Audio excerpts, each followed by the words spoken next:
Cho'Gath Reroll has been part of the meta for quite some time now, but reksai is just as important for the success of this comp. And in this video, I'll cover everything you need to know about the comp. This is a slow roll comp that wants to get 3-star units. The most important one is Cho'Gath. But we will also be chasing reksai, and we can also go for some others like Renekton, Malzahar or Milo while slow rolling. We will be slow rolling at level 5 with this board. Or another option is this board until we hit at least Cho'Gath 3-star, and we'll get into which version to run later in the video.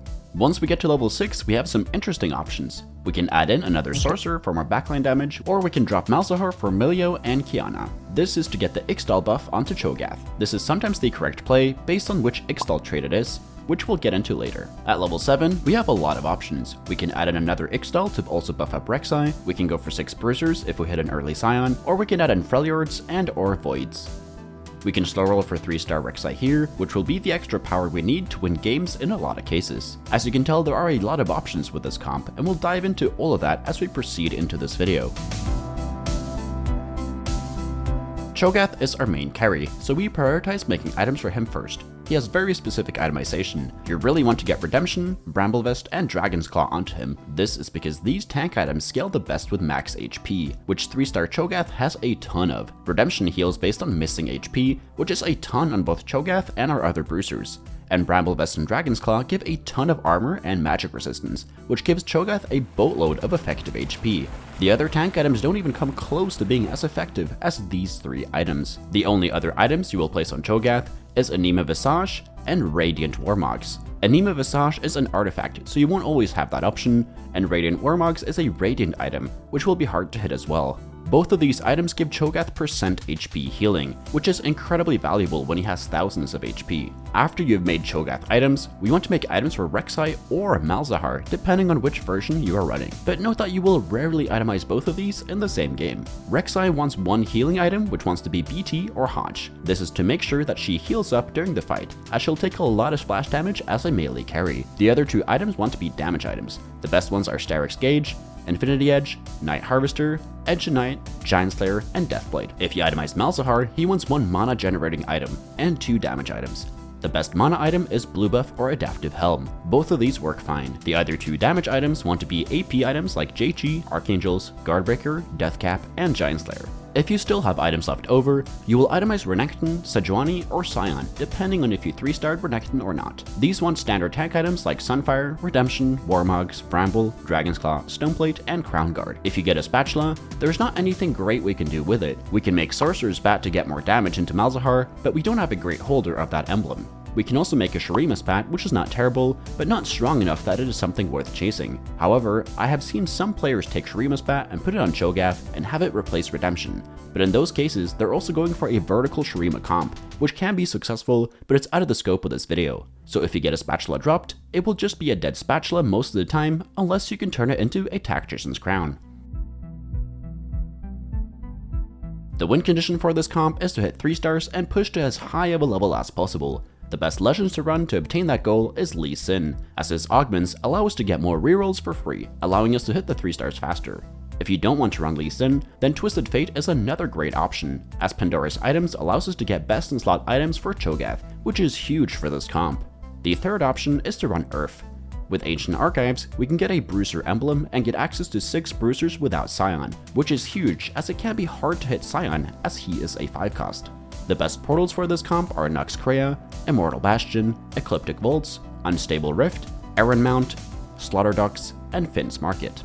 The best augments for this comp are Bruiser Harder Emblem, Trade Sector, Pandora's Items, Titanic Strength, Golden Ticket, Martyr, Radiant Relics, Unified Resistance, Gifts from the Fallen, Jeweled Lotus, Portable Forge, Contagion, Stable Evolution, and Ancient Archives. I mentioned a lot of augments there, and the best ones out of those are Bruiser Harder Crest, Titanic Strength, Golden Ticket, Gifts from the Fallen, Martyr, and Jeweled Lotus. If all that info was a lot to take in, then check out the cheat sheet for this comp. It's available for patrons and YouTube members.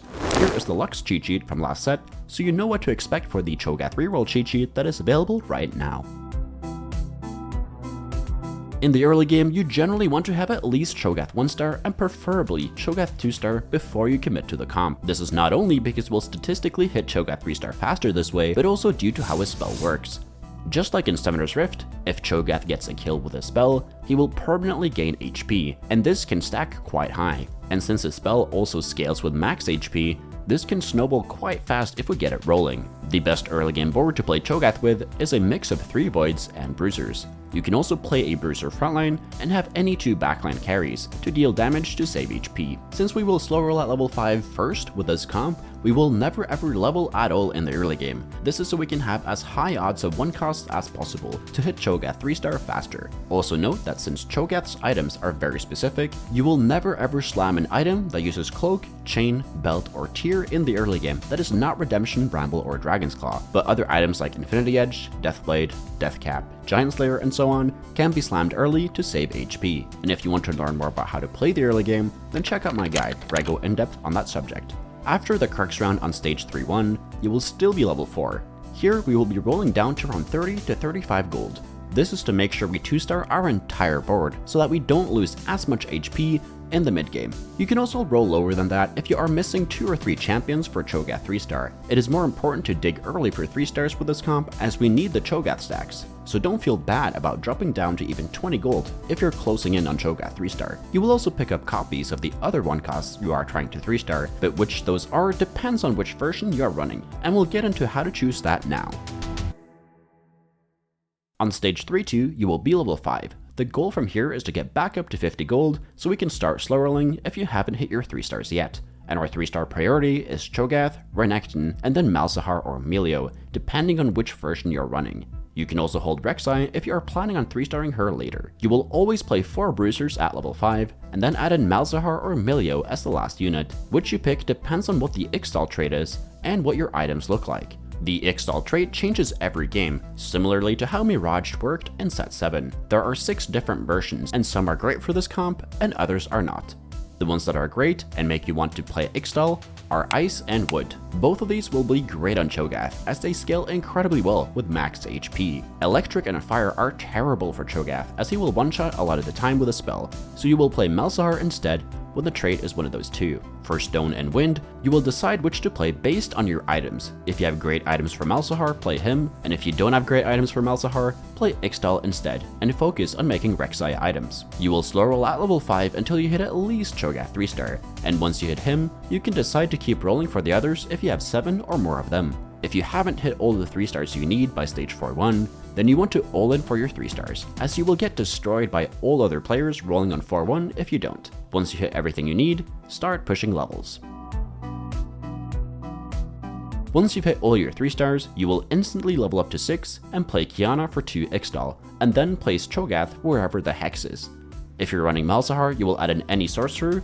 Vel'Koz and Taric are the best ones until we have access to Silco and Ahri. At level 7, you will decide whether or not to roll for Reksai 3-star. The times when you roll for it is when you have good items for Reksai, you are generally healthy and rich enough to slow roll for around a stage. Your level 7 board will change depending on what you need and which version you are running. If you have Ixtal, you will either play 2 Freljord or 3 Ixtal. If you're not running Ixtal, you'll run 4 Slayers if you're going for Reksai 3-star, or you can run 6 Bruisers if you get access to an early Scion, or you can run Sorcerers and Freljord. If you can get to level 8, you will always try to play 6 Bruisers as your core 6 units, and then you add in either 2 Ixtal, 2 Sorcerer, or Freljord and Slayer. There are a few emblems that will change our late game comps, and they are Freljord, Bruiser, Slayer, and Ixtal emblem. With Freljord emblem, you will just never play Ashe and always have 2 Freljord active. With Bruiser emblem, you will put it on either Qiyana or Aatrox and then drop Vi or Renekton 2-star. With Slayer emblem, you will always try to play 4 Slayers, and with Ixtal emblem, you will always drop Melio unless you need her for 3 Ixtal. Now moving on to general positioning with this comp, which looks like this. We want Renekton to be positioned on the outskirt to hit as many enemies as possible with this spell. We want Vi next to Reksai to shred armor for her targets. We want Melio behind Cho'Gath and Reksai so that she stuns targets they are attacking. Sejuani and Reksai want to be next to Cho'Gath so they get healed up by his redemption. Sion wants to be on the same side as the enemy carries, so he will dash down to them. Now moving on to some in-depth examples. Against the first guy, the big threat is Aphelios and GP. We have Melio bait out the enemy Scion so that he doesn't CC a Reksai or Cho'Gath. Renekton is positioned to walk down and AoE hit the T-Hex and Scion. Our Scion is positioned to dash down to the enemy gangplank. Vi is tanking the Aphelios and will also shred the armor of the enemy Sejuani, making our Reksai deal more damage. Against the second guy, the big threat is Silco and Ahri. Scion is positioned to dash down to the Ahri, Vi is shredding the armor of Shen for Reksai, Milio is stunning the Taric to make him ult and proc his shield less. Against the third guy, the big threat is Samira. Milio is positioned to stun the Neferi and hopefully Samira after Neferi is dead. And Scion is positioned to hopefully be able to ult the Samira after her Edge of Night is procced. You can also check out this guide in a written format over on Tactor, and if you want to see more of my written guides over there, then check out my profile to see more of the other content I've created on that platform. Thank you so much for watching. If you learned something, please leave a like and subscribe to the channel. If you want cheat sheets for any of my comp guides, they're available for you to members and patrons, and the links to join those are down in the description. And if you want to get better at TFT, join the Discord. We got over 9,000 other players there who are hungry to climb. And if you want to get coached by me, the information is over on the Discord server as well. So take care and see you in the next video.